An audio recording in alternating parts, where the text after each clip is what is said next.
All right, we're recording. Power went off about 10-15 minutes ago. What show is this? This is Nothing But Worry. Oh, Lord. And, We had all of an inch of snow and Georgia has collapsed. yeah, I left work early this morning because we all thought it was going to be a bigger deal than it has turned out to be. But it's what, 12:30 at night? Mm-hmm. And I guess something branch became too heavy down the road. So I just took a drive down the road, and it's just our little patch of the road. 6 or 8 houses? I don't know, but it's just this little area that's without power, and they won't be any rush to fix it. I don't know what I'm gonna do the rest of the night. I'm up. So let's think. We're doing our regular show. Hold on a second. All right, I'm back. So we're going to do our regular show here in the middle of the night, in the middle of the darkness. We have some candles going. It's just irritating. I have a gin and tonic. It'll be fine. Yeah. Actually, I had that going before the power went out. Dealing with arthritis pain from hell, so if I get more slurred as the thing goes on, that's why. Okay. Well, anyway, I had Thursday night off from work, or I had Wednesday night into Thursday morning night off from work for Carter's funeral, and Which I watched, by the way. when I got back to work last night, it was just a disaster area. And I left early from work, and when I left, there was still shit tons of stuff to do. So, all my big plans for tonight gone up in smoke now. I was going to get some painting done on this stupid painting I'm doing. What's stupid about it? It's a stupid conception, it's a stupid composition, and Paint over it. Start over. it doesn't work that way.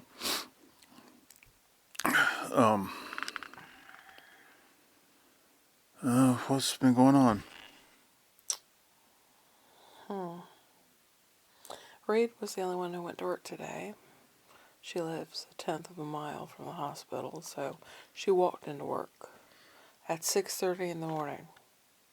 So you got off work at 6:30? Mm-hmm. So there was already snow and sleet. So she walked through her little Cobham neighborhood and over to the hospital. She sent me a picture mid-morning when she took a break. And it was just nice and peaceful and quiet in the patio for the employees. They have a little courtyard and everything was snowed over. And then she took off a couple hours early.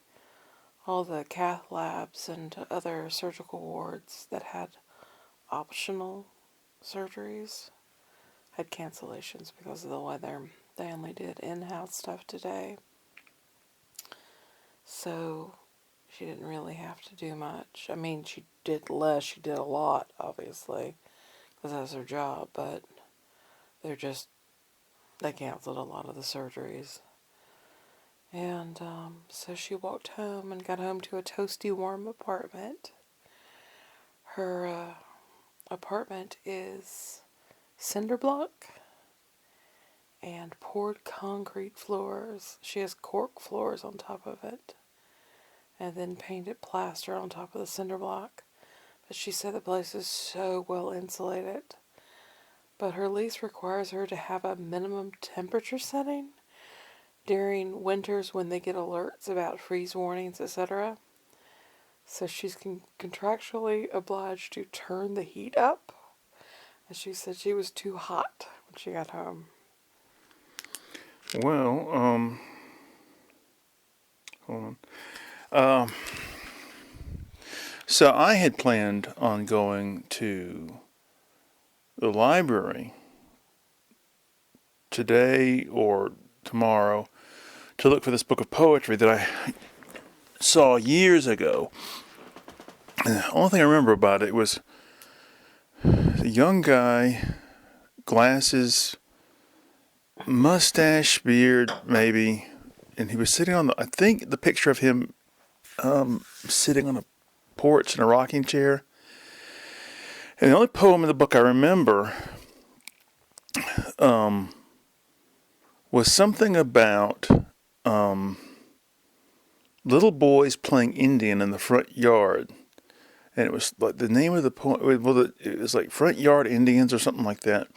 Were you able to find the guy's name eventually? No.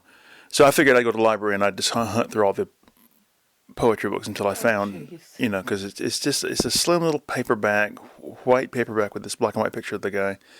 Probably late 70s published. Anyway, so I thought I'll look online and just see if I can, if that rings a bell with anybody. So I put in poem, Front Yard Indians, and the Google's AI generative answer thing wrote a poem for me based on that. And from what I didn't really read it very intensely, but it seemed to be a thoroughly legitimate poem, which sort of irritated me. They're going to do away with everybody's jobs, and then the only function that you will have in society is to be not just a slave, but an idolater. You'll have a few people at the top, and they will become god emperors, and we will give them adulation 24 hours a day. The bell rings in the central square of the town, you know that you must get on your knees and pray to Elon or whatever. Anyway, and that's not the only thing that happened like that. Oh shit, what was it? I looked up something. Oh, that's right. I've been looking years ago when I went to my old dentist when I was a kid. Maybe, I don't know, 13, maybe 14, somewhere in there. I believe it was an Omni magazine. He had a really nice waiting room in his dentist office. It was dark and it was plants and very cozy. And I remember there was an article on the 23 Enigma, and I didn't know what that was at the time. And the article was basically trying to explain why the number 23 might be so magical or whatever. And it said it was, well, what I remember about the article mainly is the illustration that went with it, where they had anthropomorphic illustrations of the numbers, right? And it said the reason is because, in the article it said something about 23 is jealous of 24 because 24 can be evenly divided or whatever, and 23 is just a shitty prime number or something. So on Google, I put in 23 is jealous of 24 to see if that rang any bells. And the AI generative doohickey came up with the whole thing to explain this. And it's just... all of it was bullshit, right? Well, I mean, it made about as much sense as what I just said. Basically, anyway, so I just, it irritates the shit out of me. How you holding up over there? Just waiting for you to finish your story. Okay. I hate this. It's bad enough when the power goes out during the day, but at least you can read because you can get sunlight. I have headlamps if you want them. I have one. We have a radio with batteries that we can bring out. And listen to what? And, well, it's the weekend. It's NPR Jazz, probably at this hour. And, then we've got multiple candles, so we can play games. And we have tons of books to read, so the headlights will come in handy. And we have fans so that when we need to lull ourselves to sleep, we can turn the battery-powered fans on, sweetheart. I was very disappointed this week. George Rockwell Schmidt has been posting very infrequently lately. And the show he does with his wife, he hasn't done in months. So they finally came out with a new one. And what did they talk about? Not the election, not the looming specter of stupidity that is American politics. No, they talk about TV shows they've watched lately and video games. Fear of fucking missing out. How many people do you know who have a fear of missing out? Gotta watch, gotta game. But how many goddamn TV shows can you... I just... I have no idea. Let me ask so you... many other things to do in life. You've been watching this two shows lately. Vienna something and Miss Scarlet. I got $1.50 monthly thing on Amazon. It's the only reason I've been watching those. And it's something I can just pause and then get back up when the timer goes off. Are they any good? Miss Scarlet's irritating as fuck. Vienna's meh. Nothing's like the Endeavor series. Yeah. Overall scheme of things, fucking read a book. I mean, I'm back to reading the Martin Beck mysteries again, you know? Mm-hmm. I'm back to experimenting with even more different things in the kitchen. The house is absolutely, what would you say, immaculate at this point? Not really, but... What do you mean? I mean, I don't think it's as clean as it has been. Well, in what way? Well, I don't know. I mean, do you think it's immaculate? It's pretty damn near close. We must have different, we must be looking at different things. What is it you see that's out of place? Oh, out of place. Oh, I don't know, Bonnie. What do you see? I mean, all the counters are clean, the dishes are all done, the floors are swept, the vacuum is done, preliminary dusting it's an ongoing process. All the laundry's done, everything's put away, everything has a home. Okay.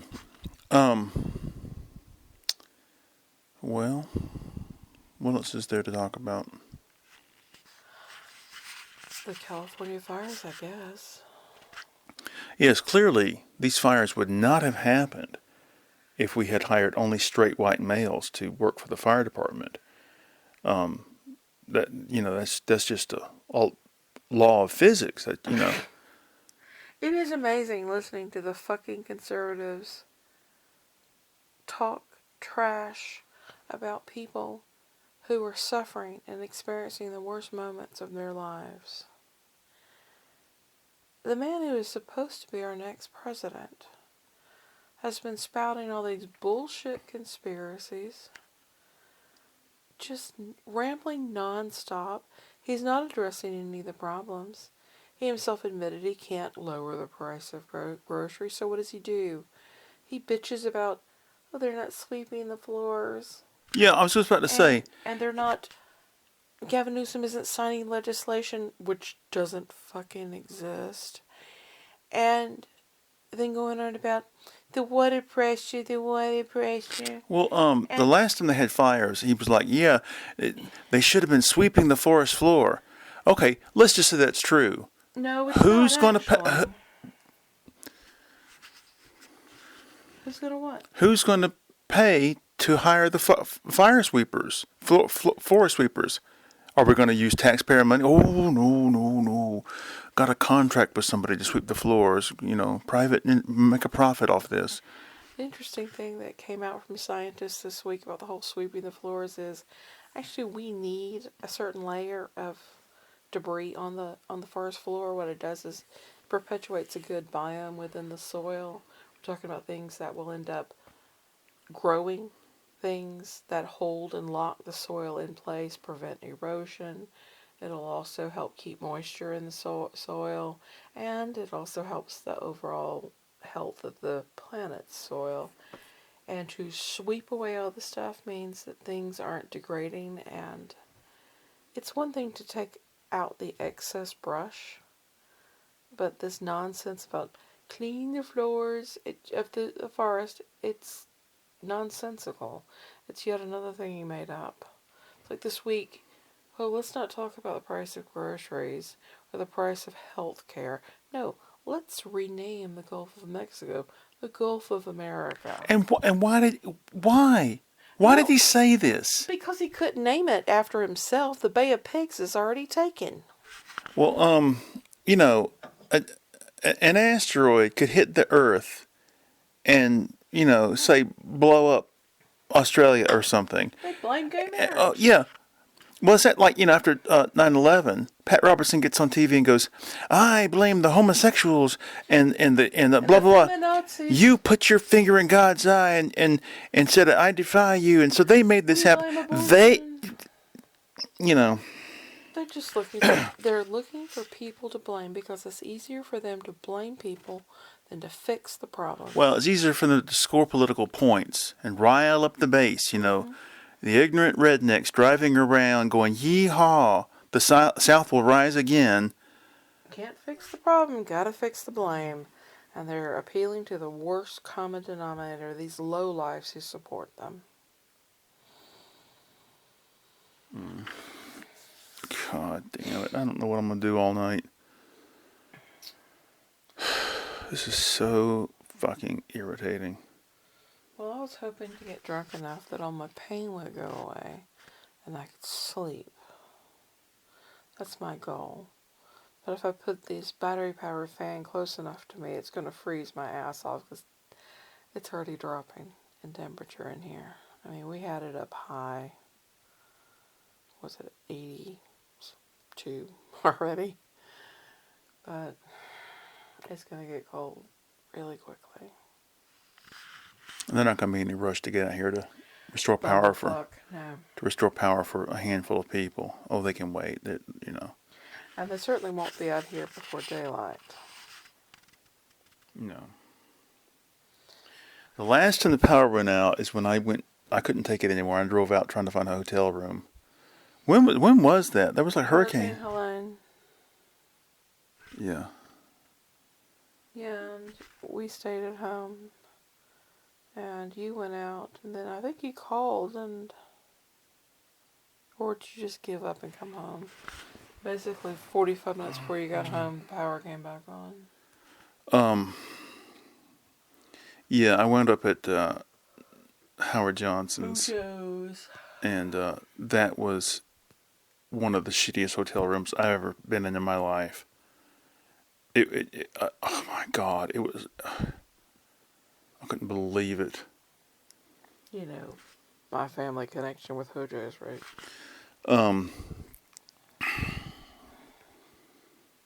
So anyway.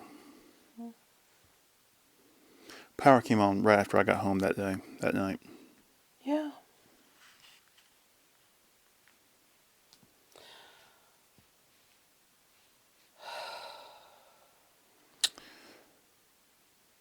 Well, I can't think of anything else.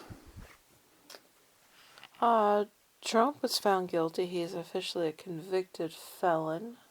Well, And they didn't give him any jail time, any penalties, anything at all. I think he's learned his lesson. Oh, fuck.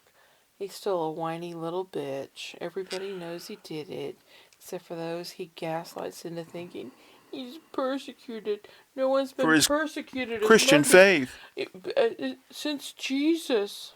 That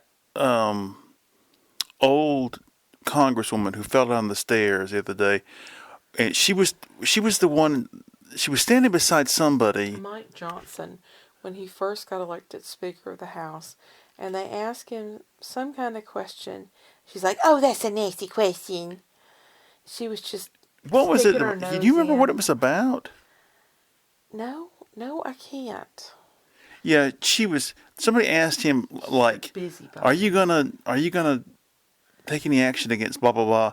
And she was going, and she was just, she was screaming and yelling, shut up. Yeah. fallen down and died. Taking out Mitch McConnell and all these others with her. Can't get that lucky, can we? You know, it is amazing. The gaslighting is going to get worse. This week, Mark Zuckerberg, decided that he's not going to do the fact checking anymore. Not that they did that good of a job to begin with. And he just admitted, yeah, now that Trump has been installed, the political realities have changed, and we're going to change along with them because we blow with the breeze. At one point, Trump said, "If I get back in power, I'm going to make certain that people like Zuckerberg go to jail for what they've done, for manipulating blah, blah, blah, for censoring, all this kind of nonsense." And so at the press conference this week, they said, "Do you think that Zuckerberg has responded to the pressure?" "Oh, yeah, probably, yeah. Yeah, he has." So, yeah, it's either give me $1 million for my campaign, promise you're going to be a good boy and change your policies and come out publicly about it, or I'm going to put your ass in jail because I am going to make Kash Patel the head of the FBI, and that little bitch is going to do whatever I want. Well, shit, this really sucks. You know, Zuckerberg's Facebook never did that much to correct misinformation. We saw that throughout the pandemic. We saw that prior to that, with Trump coming in the first time, there was all this misinformation, and you ended up having the grandmas and the grandpas across America get radicalized by Facebook posts that were complete total bullshit. I've never been on Facebook. I've never had a Facebook page, account, whatever you call it. Peter and I talk, we exchange messages on Facebook, and that's it. And honestly, we set that up when he was hospitalized so that I could come home occasionally and talk to him at night and send him messages while he was in the hospital and I had to leave. I was on Instagram briefly before they decided I had done something bad. Oh no, you were self-promoting and not paying us a monthly fee for it. You think that's what it was? They did the same thing to Tom Hancock. Huh. As soon as he started self-promoting and cross-promoting to a site that he had, they shut him down within a week. Interesting. Mm-hmm. And he, like you, a local Athens artist, just trying to get his stuff out there. That's how I got to know What him. do they think Instagram is for? What do they think that we're supposed to think that it's for? Well, Instagram is owned by Meta, which is all part of the big whole Facebook Zuckerberg thing. And it's just what Facebook is. It's ad revenue. What do they think that we're supposed to use Instagram for? It's set up initially for a way to post your pictures and to share your pictures with everybody. It became a huge marketing thing for individuals who are influencers, who and for those companies that are out there promoting themselves and their products. I mean, I followed But if you self-promote, that's bad. Well, you need to be at a different level where you're paying fees. I see something irritates me about Pinterest. When you hit the home button where they give you brand new pictures, Suggestion? most of the time, like on the screen, there'll be maybe 20 pictures. You hit the button, and we're picking new pictures to suggest to you, and then the pictures fly up. If you don't click on something, and I mean in the first second, half the page, most of those pictures will change. Like you before you can even get to the mouse, you're like, "Oh, that looks good. I'll click on," and it's gone. And I haven't experienced that. What I do experience is as you scroll down, all the pictures change. You have to begin scrolling down. and then they keep adding things, and it's based on what you click on that generates what the next things appear, which next things appear on the screen. I tell you something else that irritates me. People post pictures and they don't put the attributions. No attribution. So you're like, oh, that's pretty cool. Who painted that? No idea. Who did? No, no, no. That's not important to me. What's important to me is it's a pretty picture. I'll just post that. Who gives a shit? Oh, people use it for different reasons, Lance. Mm-hmm. Pinterest developed from the idea of mood boards or design boards. The idea that you would create something, you want it to create something, so you would create a board so that you could pin all of your ideas and inspiration to it. I used to have a cork board behind a desk I had, and I would take pictures. It would be art or maybe a picture of something that was advertised, a piece of cloth, that sort of thing, and put it up as I was trying to figure out what to do for a space or a project. And that's what the whole Pinterest boards are based upon, the idea of design boards. It's become a lot more. It's become similar to, what are those scrapbooks that people used to make? Mm-hmm. And so people will go, oh, let's see what pretty hairstyles we're going to have, or who the teen beat musicians are, or actors are, you know? It can be anything. Well, I've got a box in one of the drawers of my desk that I put just stuff I collect during the year. And I used to, at the end of every year, I'd go through that box and I would put it in one of my scrapbooks, all the stuff that I collected. I don't think I've done that in 2 years or so. I need to do that. Oh, me. Well, this is really, really sucky. You've said that.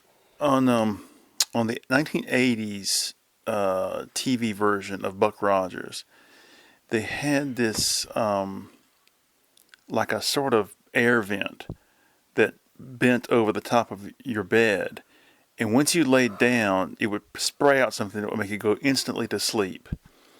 And that would be great, if you have to sleep, but you've already slept that day, and you just breathe something in, boop, you're out.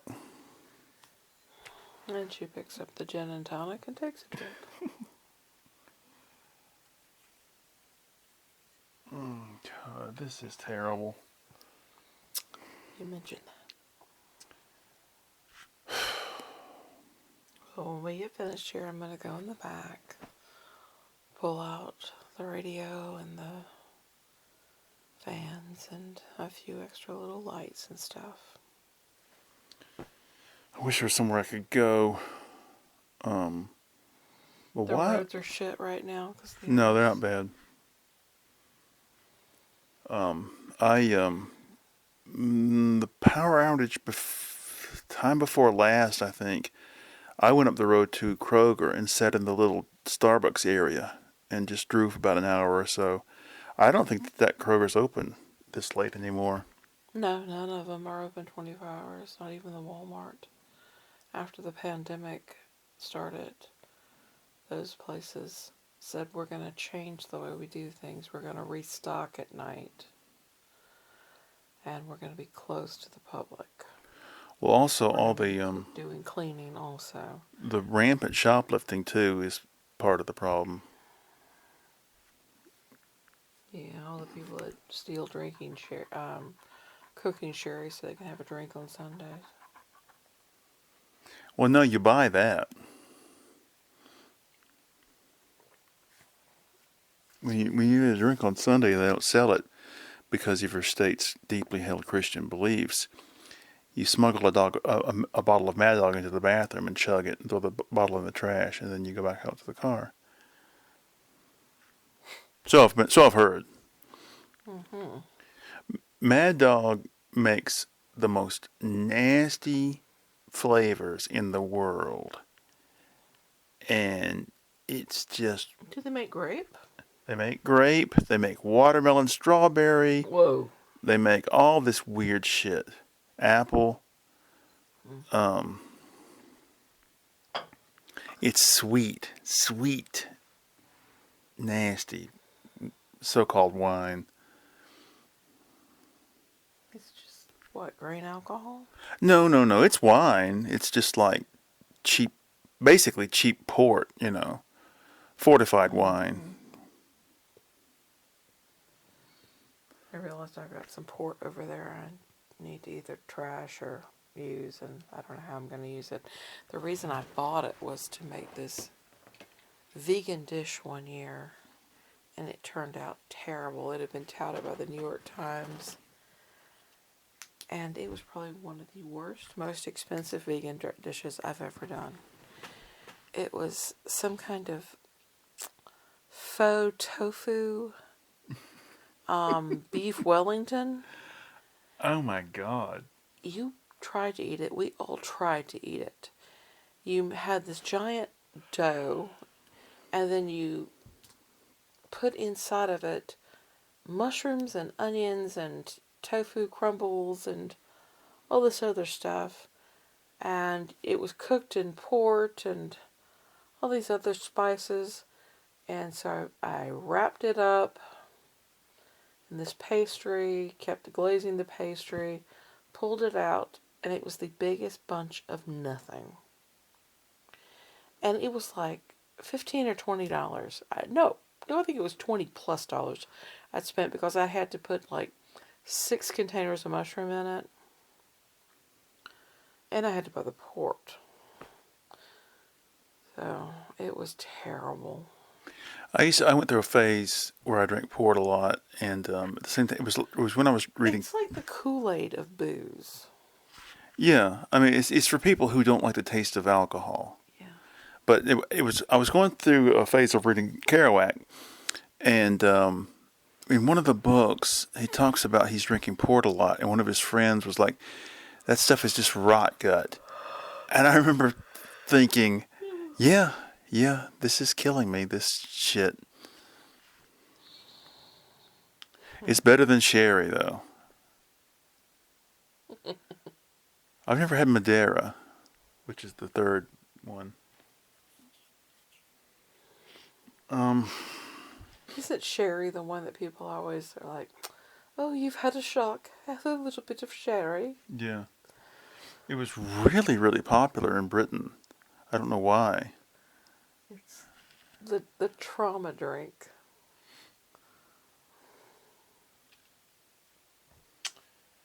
Well, are we done? Oh, did you know that MLK Day is on Inauguration Day this year? Oh, that's going to piss off Trump even more. He's already pissed off because the flag will be at half-mast because of the 30 days of mourning for Carter. By the way, I watched the funeral. I don't normally do that kind of thing. But Trump was there.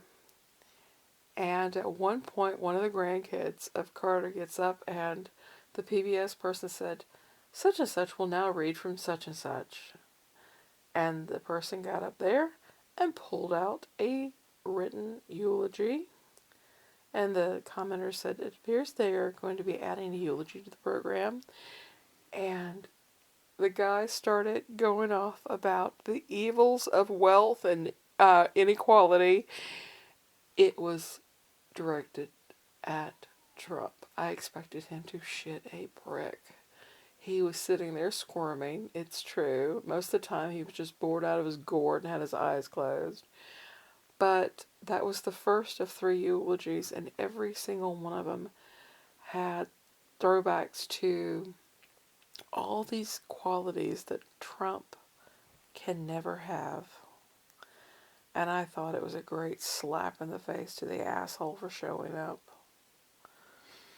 If I'd been Carter's family, I would have said, that asshole's not welcome. Yeah. Well, Well, we know that he didn't actually hear anything that was spoken because he didn't start shit posting about it as soon as he left. So he tuned it out effectively.